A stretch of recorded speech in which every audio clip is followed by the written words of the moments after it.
우리 전도 폭발팀에서 특송해 주셨는데 지난 9월 달부터 11월까지 10주간의 시간에 걸쳐 가지고 우리 전도 폭발 훈련이 있었습니다. 전도 폭발팀의 훈련이 있었고 하나님의 은혜 가운데 잘 수료하셨습니다. 우리 23명의 전도 폭발팀이 잘 수료하셨습니다. 그래서 오늘 수료하신 분들 3부 예배 때 수료증 전달도 했고요. 지금 이 저녁 예배 시간에 특송도 같이 해 주셨는데, 여러분, 우리가 신앙생활 하면서 성도라면 누구든지 감당해야 되는 사명이 한 가지 있는데, 그게 뭐냐 하면 전도입니다. 성도라면 누구든지 감당해야 되는 우리에게 주어진 사명 중에 하나가 전도예요, 전도. 그리고 이 전도 폭발 훈련은요, 우리에게 주어진 그 전도라는 사명을 더 잘 감당할 수 있도록 내가 전도하면서 무엇을 전해야 하는지 더 체계적으로 잘 알려드리는 그런 훈련 과정입니다.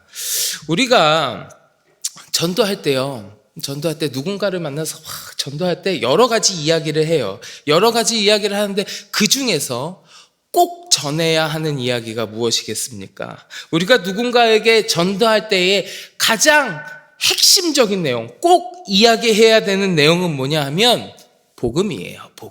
복음에 대한 이야기를 꼭 해야 됩니다. 물론 우리가 전도하면서 우리 교회 나오세요, 이번에 우리 교회 무슨 잔치하는데 한번 오세요, 우리 교회 이번에 축제하는데 와서 식사하고 가세요, 이렇게 가볍게 초청할 수도 있지만, 부담 없이 초청을 한다고 해도 그 초청에 있어서의 궁극적인 목표는 무엇이겠어요?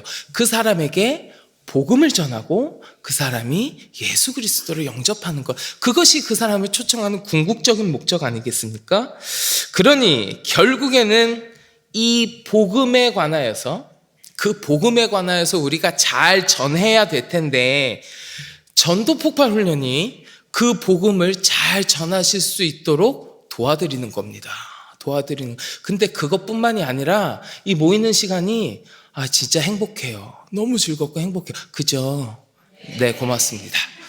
진짜예요. 너무너무 행복해요. 너무 즐겁고 너무 기쁩니다. 모이기 전에 그 전날부터 내일 아침에 전도 폭발 훈련하는구나 설레면서 잠은 잘 자요. 잠은 잘 와요. 근데 기다려져요.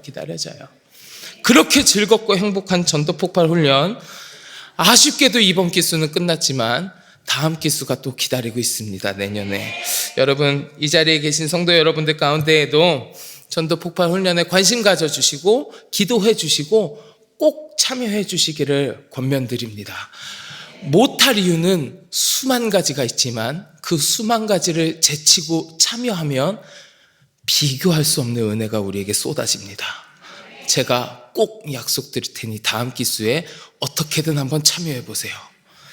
자, 이 자리에 계신 성도 여러분, 우리가 전도 폭발 훈련을 받으면, 전도 폭발 훈련 받으신 분들은 이제 많은 분들한테 복음 제시라는 걸 합니다. 우리가 전도하면서 복음 제시라는 걸 하는데, 이 자리에 계신 성도 여러분들 가운데에서도 우리 전도 폭발 팀원들로부터 복음 제시를 들어보신 분들 이미 계실 거예요. 들어보신 분들 이미 계실 거고, 예전에 한번 들어봤던 분도 계실 텐데, 이 저녁에는 제가 여러분한테 이 복음 제시를 좀 할까 합니다. 전도 폭발에서 하는 복음 제시를 여러분들한테 지금 전달해 드리려고 해요. 저는 태어나면서부터 모태신앙이었습니다. 아주 독실한 기독교 집안에서 태어났기 때문에 태어나면서부터 모태신앙이었고요. 평생을 살아가면서 주일 예배를 한 번도 빠져본 적이 없습니다. 물론 제가 원하지 않더라도 제가 군대에 있을 때 타이로 인해서 못 간 적은 있기는 한데 한 번도 제가 주일 예배를 빠져본 적이 없습니다. 근데 그렇다고 해서 제가 대단한 믿음을 지니고 있는 사람은 아니었어요. 엄청난 믿음과 신앙의 사람은 아니었습니다. 교회는요, 제가 태어났을 때부터 그냥 매주 가던 곳, 친구들 만나러 가는 곳, 그냥 놀러 가는 곳, 그 이상도 그 이하도 아니었습니다. 교회 가면서 맨날 오늘은 예배 끝나고 누구랑 놀지, 오늘은 뭐하고 놀지, 선생님한테 뭐 사달라고 하지, 이런 생각만 다니면서 그냥 확 갔어요. 그러니까 교회는 저한테 놀이터였고요. 저는 교회에서 굉장한 말썽꾸러기 중에 하나였습니다. 심지어 저는 그런 적도 있어요. 교회 전도사님이요, 저한테 오셔가지고 저를 따로 부르셔서 정말 진지하게 저한테 1,000원짜리 한 장을 주시면서 종수야, 내가 1,000원 줄 테니까 너 다른 교회 다니면 안 되냐? 교회 교역자한테 그런 얘기 들어보신 적 있으세요? 진짜 진심으로? 전 들어봤어요. 얼마나 말 안 듣는 놈이었는지 아시겠죠? 교회는 저한테 그런 곳이었습니다. 그냥 놀러 가는 곳이었어요. 늘 그렇게 컸습니다. 그렇게 자랐어요. 그러니까 자라면서도 저에게 있어서 신앙이라고 하는 것은 깊은 신앙이 아니라 늘 겉핥기식이었어요. 겉핥기식의 신앙이었고요. 교회를 오래 다녔기 때문에 들은 것 많아가지고 머리로만 알고 있는 그런 신앙, 머리로만 하는 믿음을 가지고 있었지, 깊은 그런 마음의 체험이나 그런 고백이나 이런 것들이 전혀 있지 않았습니다. 우리가 교회 다니다 보면요, 진짜 수많은 간증들을 듣잖아요. 근데 그 많은 간증들을 듣는데 그 중에 꽤 큰 비중을 차지하는 게 뭐 이렇게 아팠는데, 내가 무슨 큰 병이 걸렸었는데 뭐 하나님의 은혜로 회복했습니다, 이런 간증들 참 많이 듣습니다.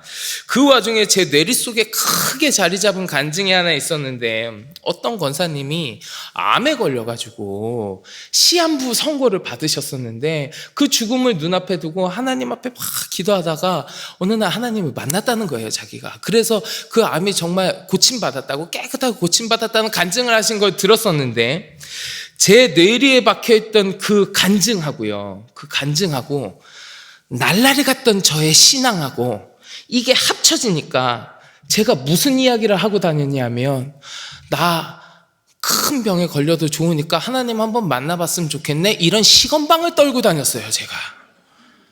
그때 아직 제가 어려서 그때까지만 하더라도 제가요, 무슨 큰 병치레 한 번 한 적도 없고 사고 난 적도 한 번도 없고 무슨 크게 아파 본 적도 없고 늘 건강에 자신이 있고, 그게 교만할 정도로 나는 언제든지 건강하지, 나 아프면 하나님 손해지, 뭐 이따구 소리 하고 다니는 시건방이 하늘을 찌를 때, 그러한 시건방과 겉핥기식으로만 알고 있던 날라리 신앙과 괜히 뇌리 속에 박혀있는 그 권사님의 간증과 이것들이 짬뽕이 되니까, 나 하나님한테 한 대 얻어맞아 보더라도 하나님 만나보고 싶다, 이런 이야기를 제가 하는 거예요. 얼마나 어리석고 얼마나 건방진 이야기인지 지금 생각하면 진짜 쥐구멍이라도 숨고 싶습니다.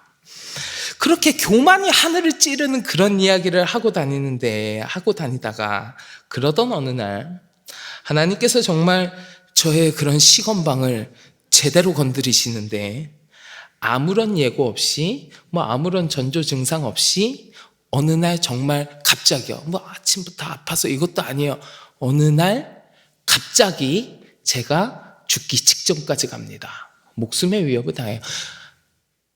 아실 거예요, 제가 얘기한 적이 있어요. 저 우간다 갔던 이야기예요. 제가 우간다에 의료 선교 갔을 때 잘 돌아다니다가 갑자기 점심 먹고 배 아픈데, 근데 그게 급성 맹장염이었습니다. 그래서 한순간에 쓰러집니다. 배 아픈데 느끼고 10분 만에 쓰러지는데, 그때 마침 제가 우간다 산골 오지 안에 아주 어려운 사람들이 찾아가 있었던 때라서 병원까지 나오는데 걸어서 3시간, 산 밑에 걸어서 3시간 내려가서 차 타고 8시간을 가가지고 병원을 찾는데, 그것도 기적같이 찾은 거예요. 기적같이 찾아서 그렇지, 원래 무슨 다른 나라로 옆에 있는 다른 국가로 헬기 타고 가야 되냐 마야 되냐 그런 소리 하고 있었어요. 우리나라에서 맹장이면 별거 아니잖아요. 119 전화해서 타고 가면 된단 말이에요. 근데 거긴 그게 아니었어요.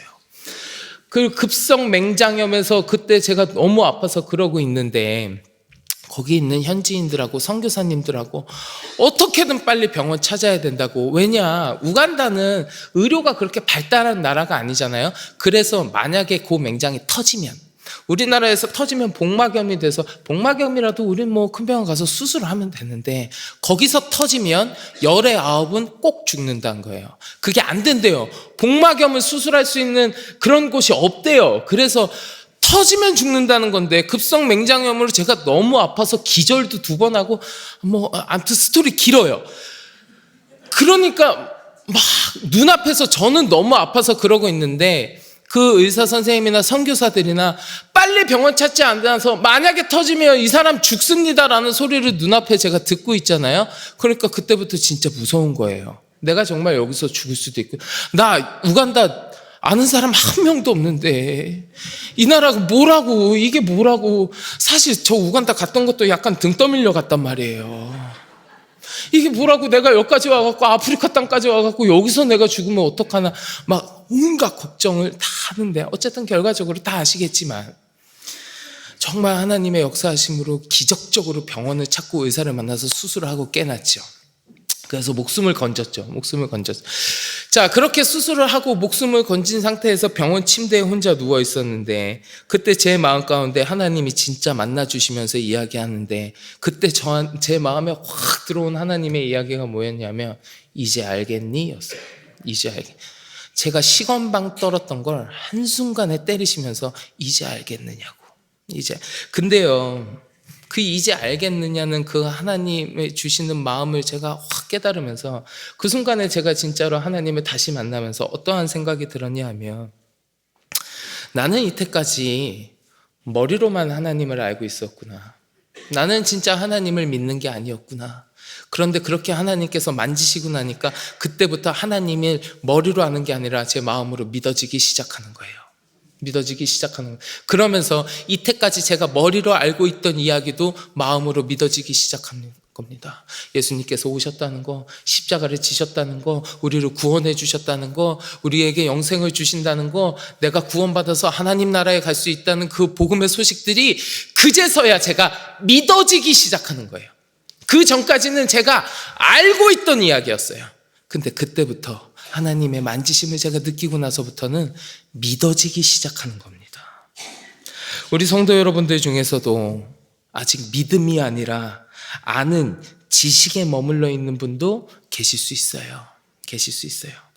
여러분, 만일 오늘 밤이라도 하나님께서 여러분을 부르신다면, 그래서 여러분께서 이 세상에 떠나시게 된다면 천국에 들어갈 것을 여러분은 확신하고 계십니까? 아멘. 자, 이렇게 확신하는 분도 계실 거고요, 그러지 못한 분도 계실 겁니다. 근데 성경을 보면요, 이런 말씀이 기록되어 있습니다. 요한일서 5장 13절의 말씀인데요, 우리 같이 한번 봉독해 보겠습니다. 내가 하나님의 아들의 이름을 믿는 너희에게 이것을 쓰는 것은 너희로 하여금 너희에게 영생이 있음을 알게 하려 함이라. 아멘. 성경이 기록되어 있는 목적 중에 하나가 뭐라고요? 우리에게 영생이 있다는 것을 알려주기 위함이라는 거예요. 그러면 이 영생에 대해서 우리가 어떻게 알 수 있는지 조금 더 나누어 보겠습니다. 만일 오늘 밤에 여러분들이 이 세상을 떠나서 천국 문 앞에, 우리 하나님 앞에 섰는데 하나님께서 여러분들에게 내가 너를 천국에 들어오게 해야 할 이유가 무엇이겠느냐 물으신다면 여러분 어떻게 대답하시겠습니까? 좀 더 쉽게 다시 질문해 볼게요. 사람은 어떻게 하면 영생을 얻고 천국에 들어갈 수 있을까요? 여러분 이 질문에 뭐라고 답하시겠습니까? 역시 전도폭발팀 멋있어요.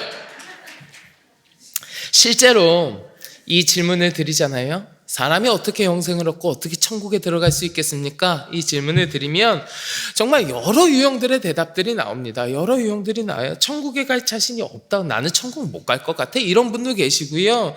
그냥 착하게 살면 천국 가겠지요. 이렇게 얘기하시는 분도 계시고, 예수 잘 믿으면 천국 가겠죠. 이렇게 말씀하시는 분도 계시고, 많은 유형의 대답을 듣습니다. 우리가 영생을 얻게 되는 방법을 알게 된다면, 내가 영생을 얻는 이야기, 그 방법을 알게 된다면 그 이야기야말로 우리에게 정말 기쁘고 복된 소식이 아닐까 싶습니다. 그래서 이 기쁜 소식에 대해서 여러분께 말씀드리고자 하는데, 여러분 영생은 값없이 주시는 하나님의 선물이에요. 그래서 내가 돈을 주거나 아니면 무슨 일을 열심히 하거나 어떤 자격을 갖추어서 받아내는 것이 아닙니다. 우리 성경 말씀 두 군데만 보실래요? 로마서 6장 23절의 말씀입니다. 같이 봉독하겠습니다. 죄의 삭은 사망이요 하나님의 은사는 그리스도 예수 우리 주 안에 있는 영생이니라. 아멘. 하나님의 은사는, 은사가 무슨 뜻이냐 하면 선물이라는 뜻이에요. 하나님의 선물은 그리스도 예수 우리 주 안에 있는 영생이라. 이 영생이 하나님의 선물이라고 성경에서 이야기하시잖아요. 한 군데만 더 찾아볼까요? 에베소서 2장 8절부터 9절입니다. 에베소서 2장 8절과 9절 같이 봉독하겠습니다. 너희는 그 은혜에 의하여 믿음으로 말미암아 구원을 받았으니 이것은 너희에게서 난 것이 아니요 하나님의 선물이라. 행위에서 난 것이 아니니 이는 누구든지 자랑하지 못하게 함이라. 아멘. 아멘. 하나님의 선물이라. 영생은 우리에게 주시는 하나님의 선물이에요. 자, 사실 우리가 살면서 우리의 생명과 관계된 것도 중요한 것들 있잖아요. 무슨 예를 들면 햇빛이라든지 공기라든지 물이라든지 가장 중요한 것들 우리가 다 선물로 받았잖아요. 다 선물로 받. 이거 여러분 하나님한테 돈 내고 햇빛 쬐러 가세요? 아니잖아요. 내가 하나님한테 나 숨 좀 쉬어야겠는데 돈 내고 숨 쉬세요? 아니잖아요. 하나님은 우리에게 값없이 주셨단 말이죠. 이와 같이 영생도 하나님께서 우리에게 값없이 선물로 주신다는 거예요. 값없이 선물로. 자, 그러면 하나님은 왜 영생을 우리에게 값없이 선물로 주시는 걸까? 그건 성경에서 인간이 어떤 존재인지에 대해서 이야기하는 걸 잘 알게 되면 이해할 수 있습니다. 여러분, 인간은요, 죄인이에요. 인간은 죄인이에요. 그리고 죄인은 자신을 스스로 구원할 수 없습니다. 우리 로마서 3장 23절 한번 보실래요? 로마서 3장 23절 같이 봉독합니다. 모든 사람이 죄를 범하였음에 하나님의 영광에 이르지 못하더니. 아멘. 모든 사람이 죄를 범하였음에, 사람은 누구든지 죄인이라는 겁니다. 누구든지요.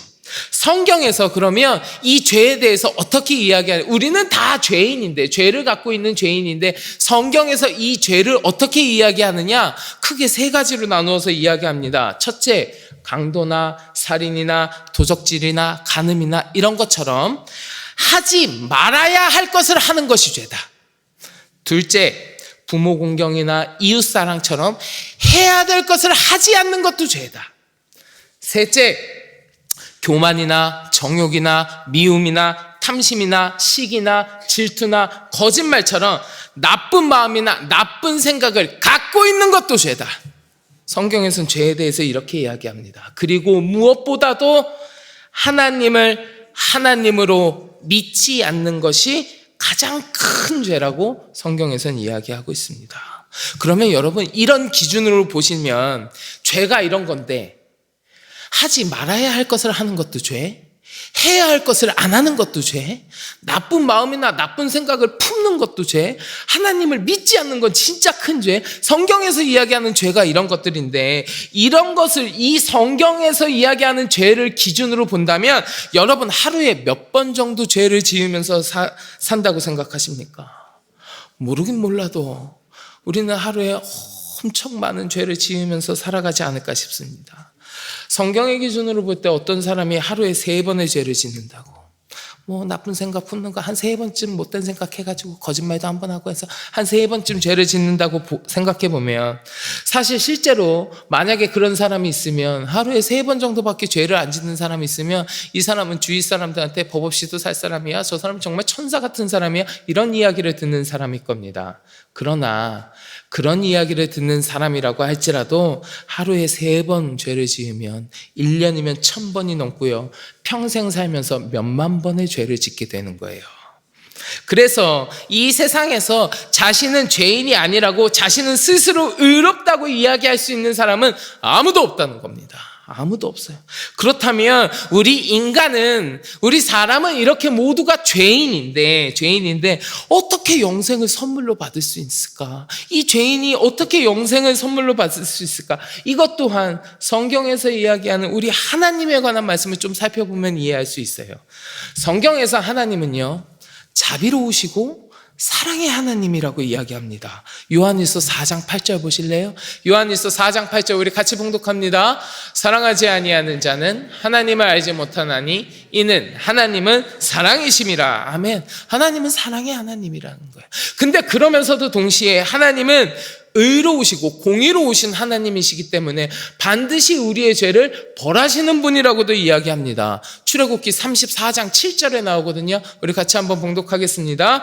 인자를 1000대까지 베풀며 악과 과실과 죄를 용서하리라. 그러나 벌을 면제하지는 아니하고 아버지의 악행을 자손 3, 4대까지 보응하리라. 아멘.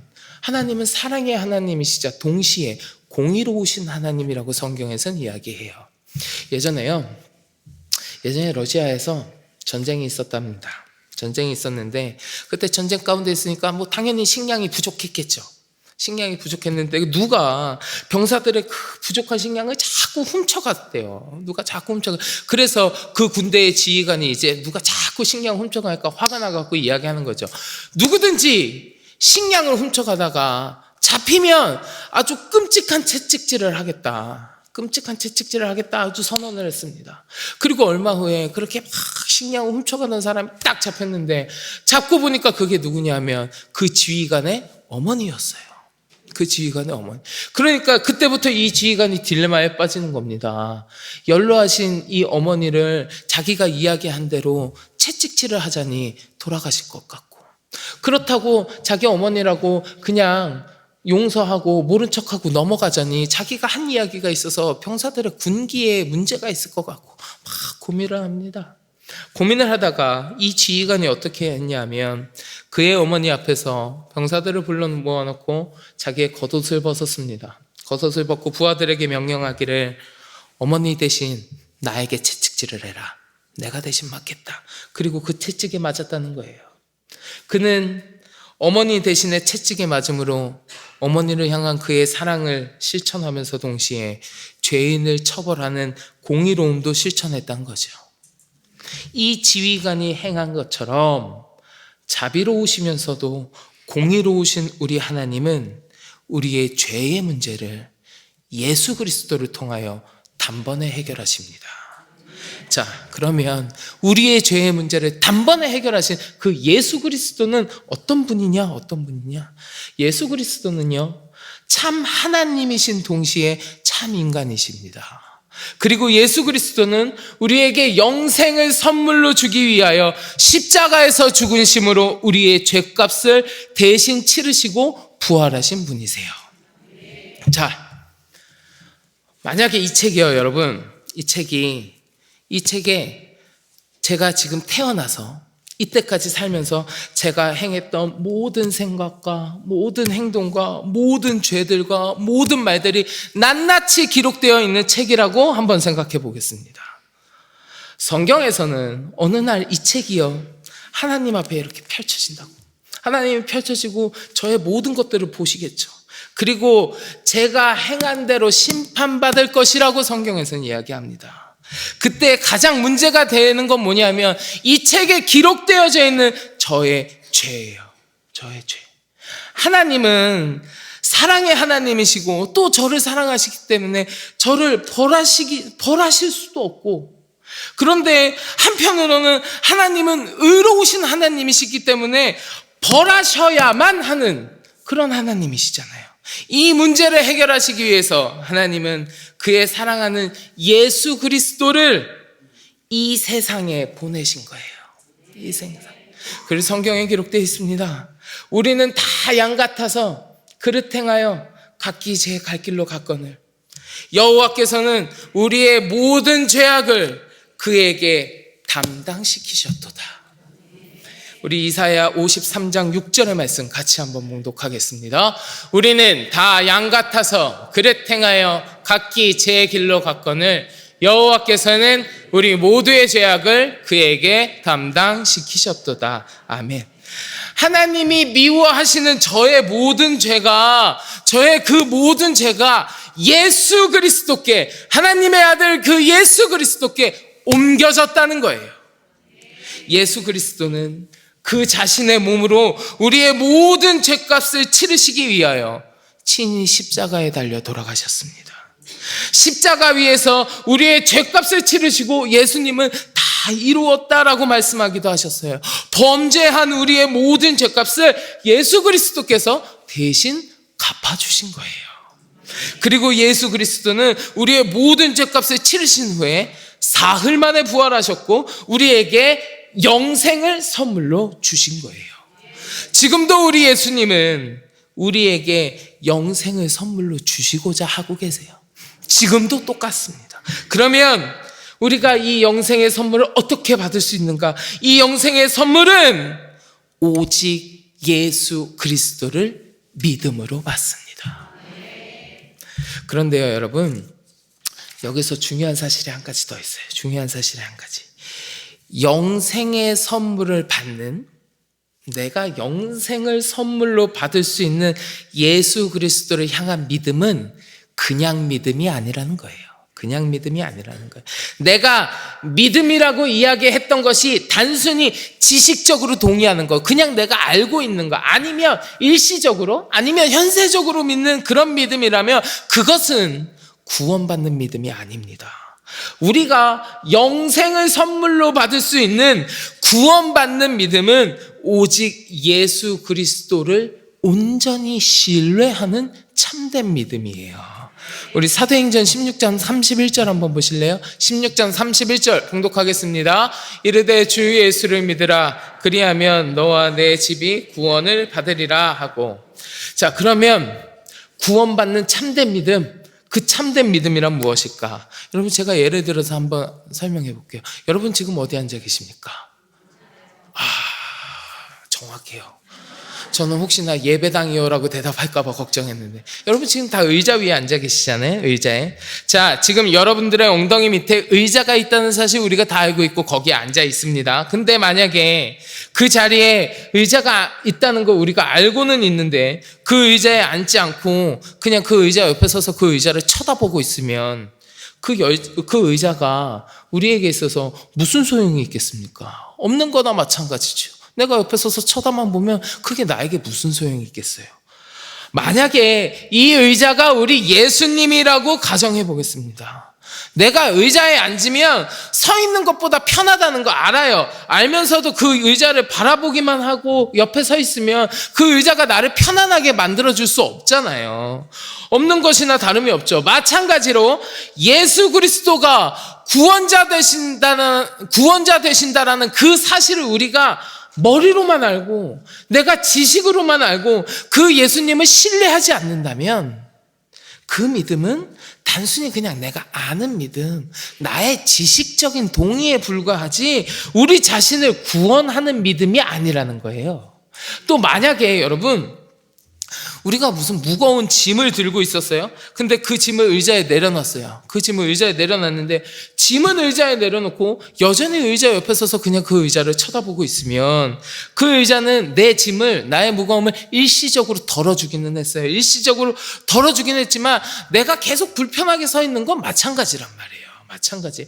예수 그리스도를 내 삶에 다가오는 무슨 건강의 문제나 재정의 문제나 자녀의 문제나 내 삶에 다가오는 그냥 일시적인 그 문제를 해결하는 해결책으로만 생각하면서 뭐 문제만 생기면 예수님께 막 부탁하는데 나는 여전히 의자에 앉지 않고 거기에 짐만 내려놓고 바라보는 사람처럼 주님한테 이것 좀 해결해 주세요라고 이야기는 해놓고서 사실은 예수님을 신뢰하지 않으면 그 믿음은 그냥 일시적이고 현세적인 문제만을 해결하려고 하는 그런 믿음에 불과하게 되고 우리 자신을 구원하는 믿음이 아니라는 거예요. 의자 위에 올려두었던 나의 모든 짐까지 내가 다 끌어안고 나의 모든 것을 가지고 내가 의자에 앉으면 의자에 앉아서 가방도 내려놓고 옷도 벗어놓고 그때야 비로소 내 짐이 다 가벼워지고 나도 편안하게 거기에 거할 수 있는 것처럼 성경이 가르치는 참된 믿음은 모든 나의 문제를 가지고 나의 모든 삶이 다 예수 그리스도께 온전히 의뢰하고 예수 그리스도를 신뢰하는 거란 말이에요. 우리가 우리의 삶의 모든 것들을 끌어안은 채로 예수 그리스도를 온전히 신뢰하면 그분께 우리의 모든 삶을 맡기게 되면 우리는 비로소 그때야 참 믿음이라고 이야기할 수 있게 되고 영생을 영원한 선물로 우리가 받게 되는 거예요. 많은 사람들이 착한 일 많이 하고 선한 일을 하면서 살아가면 천국 간다고 이야기하고는 합니다. 심지어 신앙생활 오래 한 사람들 중에서도 착하게 살아야지 천국 가지라고 이야기하시는 분들도 있습니다. 하지만 여러분, 꼭 기억하시기 바랍니다. 우리 주님께서는 우리에게 영생을 선물로 주시고자 하시는데, 우리가 그 영생을 선물로 받기 위한 방법은 예수 그리스도를 온전히 의지하고 신뢰하는 믿음을 통하여 영생을 얻게 된다는 이 복음의 소식을 꼭 기억하시기를 주의 이름으로 간절히 축원합니다. 사랑하는 성도 여러분, 지금 이 시간에 온 우주 만물을 창조하신 하나님께서 사랑하는 아들아, 사랑하는 내 딸아, 내가 너에게 이 영생의 선물을 주려고 하는데 너는 이것을 받겠느냐라고 물으신다면 여러분, 받기를 원하십니까? 아멘. 이 시간 아멘으로 화답하시는 분들, 우리 모두가 주님 주시는 영생의 선물을 받으신 줄 믿습니다. 내가요, 영생의 선물을 받겠다고 아멘으로 화답한 것은 어떤 의미냐 하면, 첫째, 영생을 얻기 위하여 자신을 신뢰하지 않고 오직 예수 그리스도를 내가 신뢰하겠습니다 라는 뜻이고요. 둘째, 부활하여 살아계신 예수 그리스도를 구원자로 나의 삶의 주인으로 모시겠다는 뜻이고요. 셋째, 자신이 지었던 죄를 회개하고 삶의 방향을 하나님께로 돌리겠다는 뜻입니다. 여러분들의 삶이 이러한 삶이 되어서 우리에게 선물로 주시는 영생의 그 기쁜 소식의 주인공들이 다 되시기를 주님의 이름으로 간절히 축원합니다. 자, 이제 내가 주님을 믿기로 결단했으니까 여러분 저랑 한번 따라해 보세요. 한번 따라해 보세요. 하나님 아버지, 지금까지 저는 제 자신을 믿고 살아온 죄인입니다. 저의 죄를 회개하오니 용서해 주십시오. 예수님이 저의 죄 때문에 십자가에서 죽으시고 부활하신 것을 믿습니다.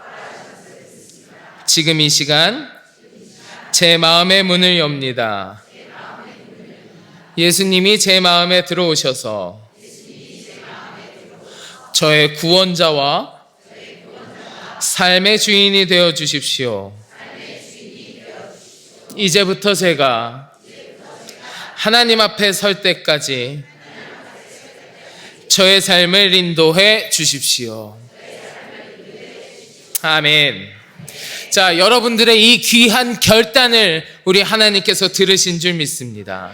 이제 우리가 예수 그리스도를 믿기로 결단한 것이 무엇을 의미하는지 말씀을 통해서 한 번 더 확인하겠습니다. 요한복음 6장 47절이요. 자, 같이 봉독하겠습니다. 진실로 진실로 너희에게 이르노니 믿는 자는 영생을 가졌나니. 아멘. 믿는 자는 무엇을 가졌다고요? 영생을 가졌다고 했습니다. 자, 영생을 가질 것이라고 했습니까? 아니면 가졌다고 했습니까? 가졌다고요. 이미 믿는 자는 영생을 가졌나니. 이미 가졌어요.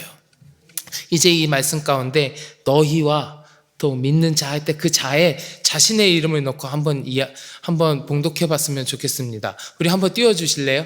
자, 저기 동그라미에 자기의 이름을 넣고 봉독하는 겁니다. 시작. 진실로 진실로 임정수에게 이르노니 믿는 임정수는 영생을 가졌나니. 아멘. 자, 이 말씀에 근거해서 여러분에게 한 번 더 질문 드리겠습니다. 여러분, 우리는 영생을 얻었기에 오늘 밤이라도 이 세상을 떠나신다면 천국에 들어간다는 것을 확신하십니까?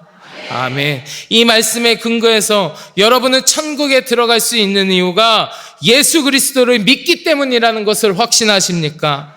아멘. 이 자리에 함께 하시는 우리 모든 성도 여러분, 우리 모두가 예수 그리스도를 믿음으로 영생을 얻어 하나님의 자녀가 되었습니다. 하나님의 자녀가 되신 것을 축하드립니다. 자, 우리 박수. 얼마나 감사한 이야기예요. 아멘, 아멘. 이 영생의 소식, 이 복음의 소식이 여러분들의 이야기가 되시기를 주님의 이름으로 간절히 축원합니다. 우리 마지막으로 오늘 본문 말씀 한번 같이 봉독하고 말씀을 맺도록 하겠습니다. 요한복음 3장 16절의 말씀 함께 봉독합니다. 하나님이 세상을 이처럼 사랑하사 독생자를 주셨으니 이는 그를 믿는 자마다 멸망하지 않고 영생을 얻게 하려 하심이라. 아멘. 기도하겠습니다. 하나님 아버지 감사합니다. 예수 그리스도를 통하여 우리에게 영생을 선물로 주시니 감사합니다. 내가 주님을 향한 참된 믿음을 갖게 하여 주셔서 영생의 선물을 얻는 자가 되게 하여 주시고 또 이 복음의 소식을 널리 전하는 자가 되게 하여 주시옵소서. 예수님의 이름으로 감사드리며 기도드립니다. 아멘.